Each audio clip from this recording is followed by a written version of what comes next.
Hi friends, ಎಲ್ರಿಗೂ ನಮಸ್ಕಾರ. ಸುರಕ್ಷಾ ಅಡುಗೆ ಮನೆಗೆ ಸ್ವಾಗತ. ನಾನು ಮೀನಾ. ಫ್ರೆಂಡ್ಸ್, ಇವತ್ತು ನಾವು ದಪ್ಪ ಮೆಣಸಿನ್ಕಾಯಿಂದ ರೈಸನ್ನು ಯಾವ ರೀತಿ ಮಾಡೋದು ಅಂತ ಹೇಳ್ಕೊಡ್ತೀನಿ. ಬನ್ನಿ ಫ್ರೆಂಡ್ಸ್, ನೋಡೋಣ.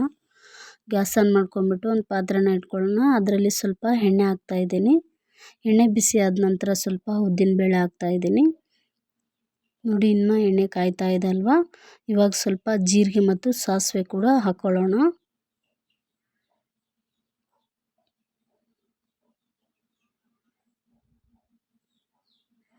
ನೋಡಿ, ದಪ್ಪ ಮೆಣಸಿನ್ಕಾಯಿ ಅಂತ ಕರಿತೀವಿ ನಾವು. ನೀವು ಕ್ಯಾಪ್ಸಿಕಮ್ ಅಂತ ಕರಿತೀರಲ್ವ. ನಾವು ದೊಣ್ಣೆ ಮೆಣಸಿನ್ಕಾಯಿ ಅಂತ ಕೂಡ ಕರಿತೀವಿ ನಮ್ಮ ಹಳ್ಳಿ ಕಡೆ ಎಲ್ಲ.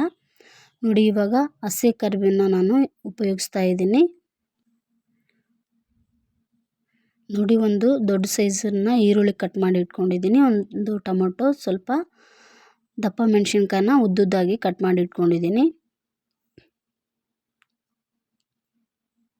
ಇವಾಗ ಮೆಣಸಿನ್ಕಾಯಿನ ಹಾಕ್ಬಿಟ್ಟು ಚೆನ್ನಾಗಿ ಎಣ್ಣೆಲೆಲ್ಲ ಮಿಕ್ಸ್ ಮಾಡ್ಕೊಳ್ಳೋಣ. ದಪ್ಪ ಮೆಣಸಿನ್ಕಾಯಿ ಮಾತ್ರ ಹಾಕ್ತಾ ಇದ್ದೀನಿ ನಾನು.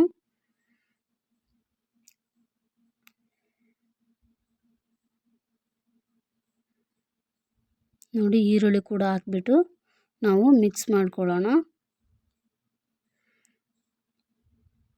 ಈ ರೈಸ್ ಅಂತೂ ಸೂಪರ್ ಆಗಿರುತ್ತೆ ಫ್ರೆಂಡ್ಸ್. ನೀವು ಕೂಡ ಒಮ್ಮೆ ಟ್ರೈ ಮಾಡಿ, ಹೇಗಾಯಿತು ಅಂತ ಕಮೆಂಟ್ ಮಾಡಿ ಹೇಳಿ. ದಯವಿಟ್ಟು ಸಬ್ಸ್ಕ್ರೈಬ್ ಮಾಡ್ಕೊಂಡು ನೋಡಿ ಫ್ರೆಂಡ್ಸ್. ನಾನು ಹಾಕೋಂಥ ವೀಡಿಯೋಸ್ ನಿಮ್ಗೆ ಇಷ್ಟ ಆದರೆ ಎಲ್ಲರಿಗೂ ಶೇರ್ ಮಾಡಿ, ಫ್ಯಾಮಿಲಿ ಫ್ರೆಂಡ್ಸ್ ಎಲ್ಲರಿಗೂ.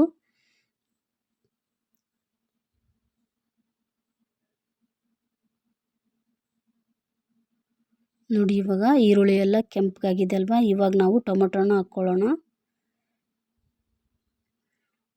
ಈ ರೈಸ್ ಬ್ಯಾಚುಲರ್ಗಂತೂ ಸಖತ್ತಾಗಿರುತ್ತೆ. ಒಮ್ಮೆ ಟ್ರೈ ಮಾಡಿ ನೋಡಿ. ಊಟ ಮಾಡಿದ್ಮೇಲೆ ಹೇಳ್ತೀರಾ, ವಾವ್ ವೀಣವ್ರೆ ಎಷ್ಟು ಚೆನ್ನಾಗಿತ್ತು ಅಂತ. ನೋಡಿ, ಎಣ್ಣೆಲೆಲ್ಲ ಮಿಕ್ಸ್ ಮಾಡ್ತಾ ಇದ್ದೀನಿ ಇವಾಗ.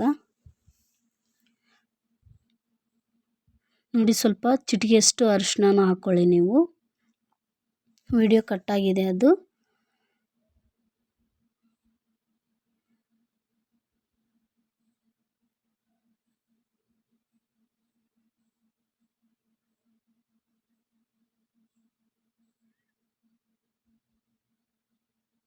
ನೋಡಿ, ಇವಾಗ ಸ್ವಲ್ಪ ನಾವು ಅಚ್ಚ ಖಾರದ ಪುಡಿನ ಹಾಕ್ತಾ ಇದ್ದೀನಿ.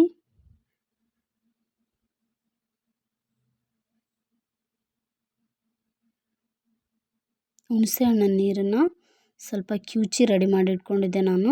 ಇವಾಗ ಸ್ವಲ್ಪ ಹುಣಸೆ ಹಣ್ಣಿನ ನೀರು ಹಾಕ್ತಾ ಇದ್ದೀನಿ.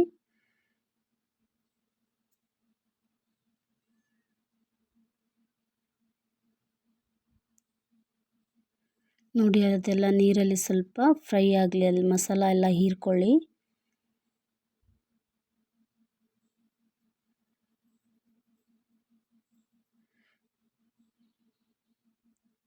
ಅನ್ನ ನಿಮ್ಮ ಮನೇಲಿ ಮಿಕ್ಕಿತ್ತು ಅಂದರೆ ಅದೇ ಅನ್ನ ಬೇಕಾದರೂ ಕಲಿಸ್ಕೋಬೋದು ನೀವು.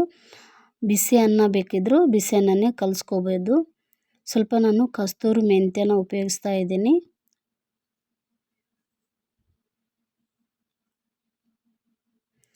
ಸ್ವಲ್ಪ ಚಿಕನ್ ಮಸಾಲ ಇದ್ದರೂ ಕೂಡ ನೀವು ಹಾಕ್ಕೊಳ್ಬೋದು, ನಡೆಯುತ್ತೆ ಇದಕ್ಕೆ.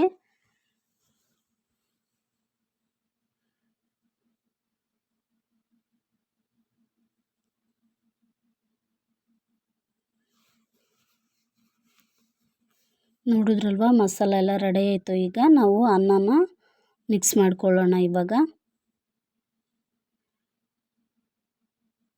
ನಾನು ಬಿಸಿ ಅನ್ನ ಮಾಡಿ ತೆಗೆದಿಟ್ಟಿದ್ದೆ. ನಾನು ಅದೇ ಅನ್ನನ ಇವಾಗ ಕಲಿಸ್ಕೊತಾ ಇದ್ದೀನಿ.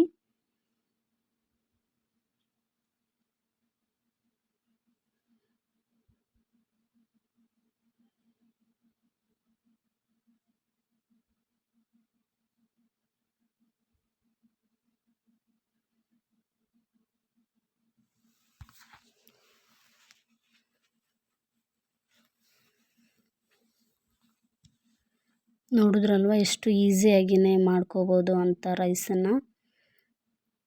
ನೋಡಿ, ರೆಡಿ ಆಯಿತು. ಇವಾಗ ಸ್ವಲ್ಪ ಕರಿಬೇವಿನ ಸೊಪ್ಪನ್ನು ಮೇಲೆ ಉದುರಿಸ್ಕೊಳ್ಳೋಣ. Thank you.